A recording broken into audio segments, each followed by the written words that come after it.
I see this as part of his legacy. Today on Investigate TV Plus, the love of her life died by suicide, and now she's channeling her pain into prevention. We take an in-depth look at the resources available for people who may be in crisis. Plus, shedding a light on the dark web. I do know that everybody's story doesn't end up like this. A mother shares her family's experience in hopes of protecting your family from online predators. Then a grandfather bridges the generation gap on a Vermont farm. The older generation has the larger stigma still. So Grandpa's definitely like against the grain in a lot of ways. The love, learning, and collaboration behind their budding business. In-depth stories that inform and inspire. You're watching Investigate TV Plus.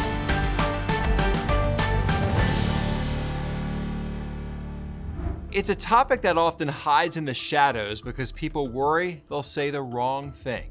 I'm Lee Zurich. And I'm Tisha Powell. We're talking about suicide, and it's a serious public health problem. The CDC says more than 50,000 people died by suicide in 2023. That's an all-time high for the United States. So we want to start with a critical resource for those who may need help. Yeah, this is the Suicide and Crisis Lifeline, where counselors and support are available 24 hours a day, 7 days a week. Just call or text 988 from your phone, no matter where you live. Reporter Heather Graff shares one family's fight for suicide prevention after experiencing heartbreaking loss. And we want to warn you, this story contains mentions of suicide. This is one of my favorite photos of us. Each image, each memory, and each smile shared between Chelsea Van Thoff and Peter Tripp, And this day was pure joy. now brings a mix of emotions. I thought we had more time. Because Chelsea knows their family photo album is forever unfinished. He was the love of my life. Peter was also an animal lover, a veterinarian, a son, a brother, and a friend. But on April 13th, 2022, he died by suicide in Washington, D.C. I got a text from him at 10:40 p.m.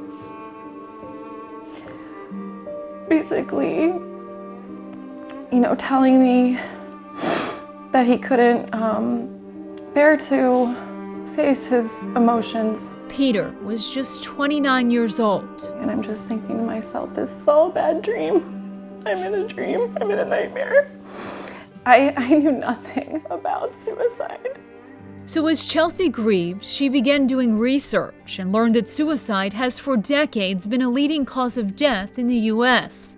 The latest CDC numbers show in 2021 more than 48,000 lives lost and a national suicide rate that equates to 14 deaths per 100,000 people. It's jarring to know that many people have killed themselves and been in crisis like that. Do you think we need to talk about it more then? Yes. As a society? As a society, for sure. I talk about it all the time. The more we talk about it, I 100% believe the less it's going to happen. It's a very important public health problem. Allie Walker is with the American Foundation for Suicide Prevention, and she says Chelsea is onto something. A lot of people are worried, if I bring up suicide, I'm going to give somebody the idea.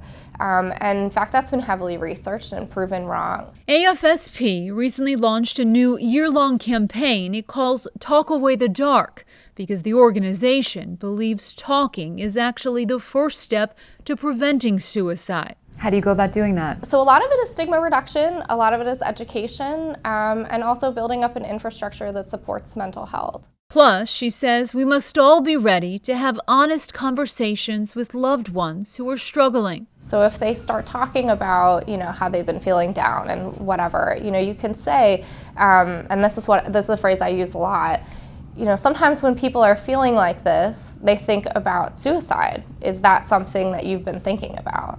And that kind of gives them the opportunity then to share with you.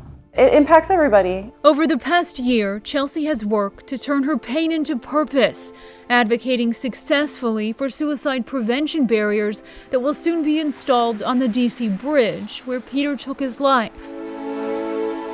The advocacy was partly a way to feel like I had control over something, like I could do something about this.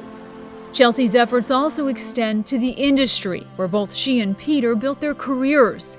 You see, another CDC study found veterinarians are at increased risk of suicide when compared with the general population.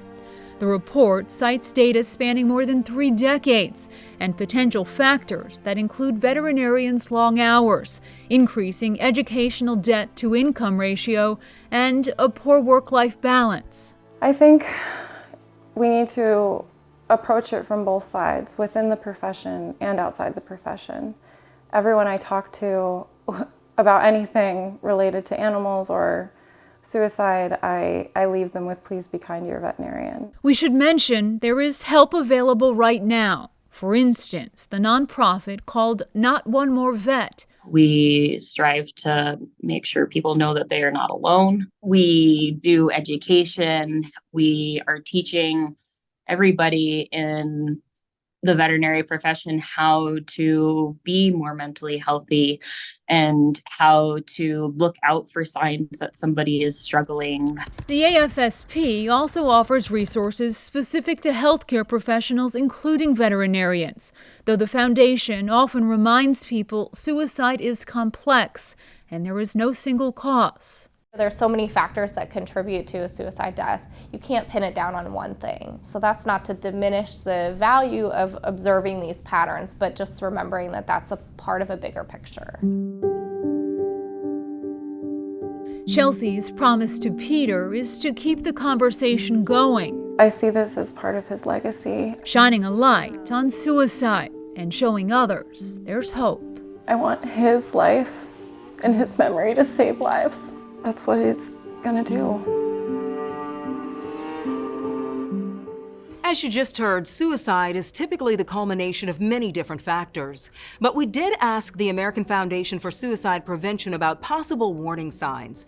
Experts say mental health conditions like depression and anxiety can increase risk. They also say you should keep an eye out for changes in behavior. Other potential indicators include sleeping too much or too little, giving away prized possessions, increased use of alcohol or drugs, mood swings, and feelings of hopelessness. You've heard us talk a lot about the Suicide and Crisis Lifeline. Since its launch in July 2022, 988 has received more than 9 million calls, texts, and chats. When someone dials 988, a crisis counselor on the other end is ready to help.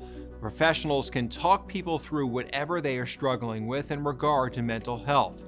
They can also send professionals out to meet a caller in person.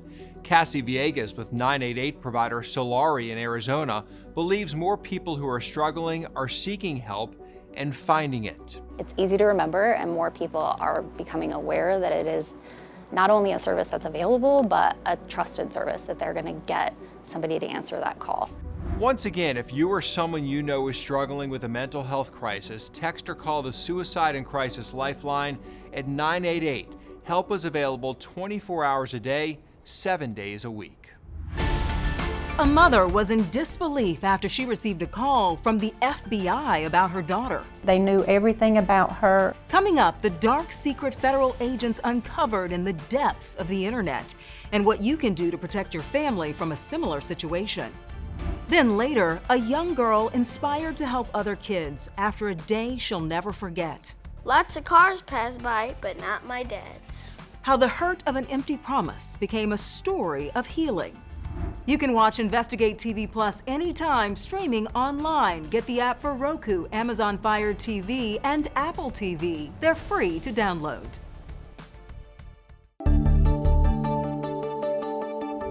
I don't want anybody to go through what we're going through. A mother warns other parents after her daughter's personal information turned up on the dark web and put her safety in jeopardy.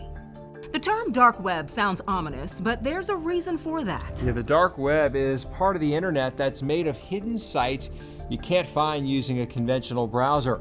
It's only accessible using a special browser known as the Onion Router or Tor. Tor bounces information through a series of encrypted layers like an onion that offers users more anonymity. Experts say, given its anonymous nature, the dark web is often used for illicit, and even illegal purposes. A mother in Georgia says the dark web is where her daughter's information ended up in a disturbing advertisement. Reporter Carly Bennett takes us on an in-depth look at how one predator used the dark web to hide in plain sight and to protect the family who were hiding their identities. I'm always worried about other places. When you go on vacation, when you go here and go there, and it happened here, right around us. This Jasper County mother says the FBI came knocking on her door June 29, 2023, to deliver news they never expected. I've heard about the dark web, in movies, but I didn't really know exactly what it was. Investigators told her a tipster all the way in England called the anonymous FBI tip line to say this woman's daughter was in danger after uncovering a disturbing dark web advertisement. There was like 2 pictures, and it was from our family vacation the year before. If they would purchase this item, which was my daughter, that they would tell where we lived, where she frequented, that they knew everything about her. The man accused of posting that, 41-year-old Kelly Garrett Ivy. The family says they had heard his name before because they attended the same church at one point, but say they otherwise did not converse with him. We were not his friend. We were his social media friend, along with like the other people at Rock Springs. Rock Springs Church confirms he was a member there and had not attended for the last year and a half. He stole our personal pictures that we thought were safe. We had them set to private. Ivy was arrested by the Jasper County Sheriff's Office and eventually indicted in August of 2023 on the charges of cruelty to children, trafficking of persons for sexual servitude, and criminal attempt to commit a felony, including kidnapping. The arrest report from Jasper County said Ivy, quote, attempted to sell information about a 16-year-old female, home address, as well as places she regularly attends on the dark web in order for her to be abducted, assaulted, or otherwise harmed. The ad, published in June 2023, was up 4 days. And this mother believes in that time, a higher power was protecting her daughter from being identified. My daughter ended up changing the color of her hair, and she got her hair cut shorter. And it was just like everything that Kelly Ivy knew of her, God took care of. She says her daughter was homeschooled and had no online presence. They thought they did everything right to keep her safe. I don't want people to get out of it that church is a bad place, because church isn't a bad place. There's predators everywhere. And their goal isn't to frighten, just encourage people to be cautious and alert always. I do know that everybody's story doesn't end up like this. And if I can protect one person to tell this story, I don't want anybody to go through what we're going through. There are some steps you can take to protect your children from the dark web. Create strong passwords for your online accounts, use password managers on your mobile devices and computers, and consider a dark web monitoring device. This can scan the dark web to locate your personal data and inform you if any has been found. Still to come, cultivating cannabis and camaraderie. You want to pick off those ones? Yep. We meet a grandfather who inspired his grandson to join him on his journey to a second career. But first, a little girl with a broken heart. When you are faced with somebody that lets you down, do not let them get in your way of being great. Is inspired to fill the cracks with strength and hope. Our in-depth coverage continues. You can get connected to InvestigateTV Plus on all social media platforms.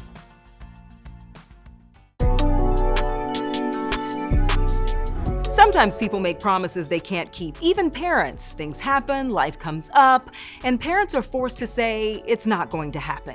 Breaking a promise is not necessarily a deal breaker every once in a while, but psychologists say a parent repeatedly going back on their word can be a pretty big deal to a child. Psychology Today says a promise is part of building a relationship with a child, and a broken promise could cause them not to trust other people or situations as they get older. It can also cause lower self-esteem. One little girl in St. Louis didn't let an absentee dad's broken promise define her. She took what she saw as a letdown and, with help from her mom, turned her hurt into something hopeful for other children. Reporter Caroline Hecker spoke to this young writer. Let's see the first page. Oh, here we go. They're the things childhood memories are made of. I wake up to the smell of breakfast and my baby brother babbling to himself. This is Zara Doherty's story I run down the stairs and look out the window. of one day she'll never forget. Lots of cars pass by, but not my dad's. She waits anxiously. Her dad promised he would pick her up. After 5 minutes has passed, tears begin to build up in my eyes. A promise broken. It's a story many children know all too well. When you are faced with somebody that lets you down, do not let them get in your way of being great. While Zara's experiences may not be unique, she certainly is. The disappointments of an absentee father landed her in therapy, where she learned to channel her emotions, putting pen to paper. I love to write and read books, and I like a lot of books that have like meanings in it, and I wanted to write a book. Not only that, but she wanted it published, available for kids everywhere to read. Even though this is an epidemic in this country, it's also important that kids, they face disappointment all the time. They face, things that make them angry. But the real question is, what tool does that kid have to get through those type of feelings? One of Zara's tools came in the form of a pencil, and Broken Promise was born, published in May of 2023, making Zara a children's book author. When somebody breaks a promise, you can't control their what they do, but you can control what you do. Broken Promise can be found on the shelves of the St. Louis Public Library, as well as Amazon. This is something that a lot of kids are facing, but the key is getting in front of these situations so that, children can have a more productive life. A story of both heartache, I am kind, I love myself, and I am strong. And resilience. The end. Up next, a retired grandfather inspired to get out of his comfort zone. I think probably my father would roll over in his grave if he knew I was doing it. We take you to the farm where he's planted the seeds of change.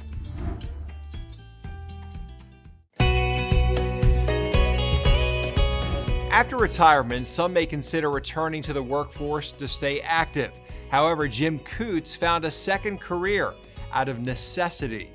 That's because Coots was diagnosed with cancer and needed relief from the side effects of chemotherapy treatments. The relief he sought came in the form of cannabis. The CDC says cannabinoids found in marijuana plants can be helpful in treating nausea and vomiting, with the American Society of Clinical Oncology saying about 30% of cancer patients use cannabis. With the help of his grandson, Jim decided to grow a legal cannabis operation in central Vermont. Reporter Joe Carroll takes us to Jim's farm. High up a hill in central Vermont. You want to pick off those ones? Yep. Jim Coots and his grandson, Austin Underwood, are right in the middle of a budding business. I would say they're about 2 weeks into flower. Yeah. The duo started Montwood Hollow, the growing cannabis, or by its most common name, marijuana, an operation that only a year ago would have been illegal. I think probably my father would roll over in his grave if he knew I was doing it. Licensed by the state, they have 125 plants on what is called a Tier 1 operation, the smallest possible. There's another good one. They asked me not to disclose where the operation is located. It's a lot to learn. It's not as easy as just planting a couple flowers and hoping they're going to bloom and you're going to get a good yield. Jim's well aware that some of his friends will be surprised that he's the director of a cannabis operation. You're not going to believe it. In case you're wondering if he uses this for recreational use, Nope. He's got an answer. Never even tried it. My grandson's offered it to me in years past, but no, I don't believe in smoking. Jim does consume cannabis. The reason is sobering.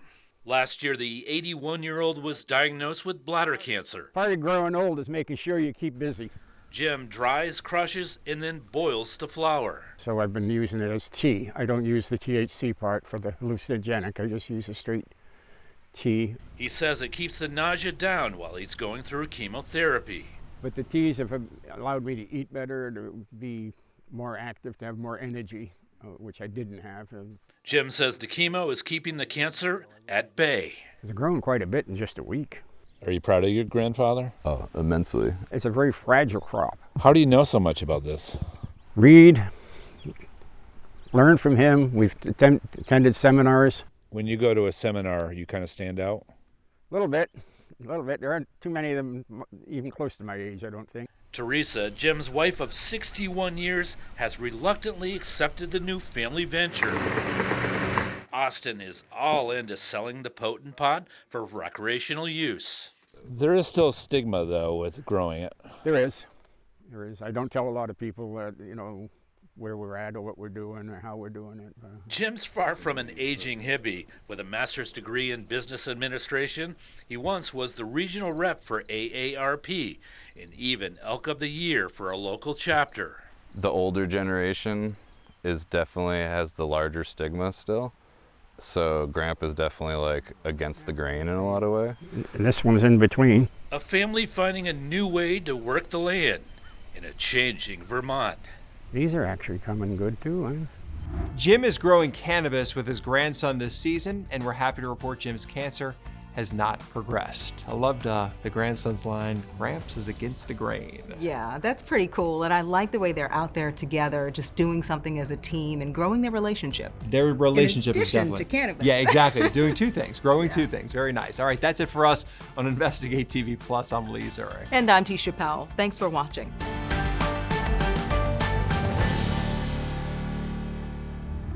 On the next Investigate TV Plus, critical land disappearing to rising tide. And some say the solutions come at a cost. It breaks my heart to know that people just don't care that we're going to lose our livelihoods. We uncover the balance between coastal restoration and economic realities.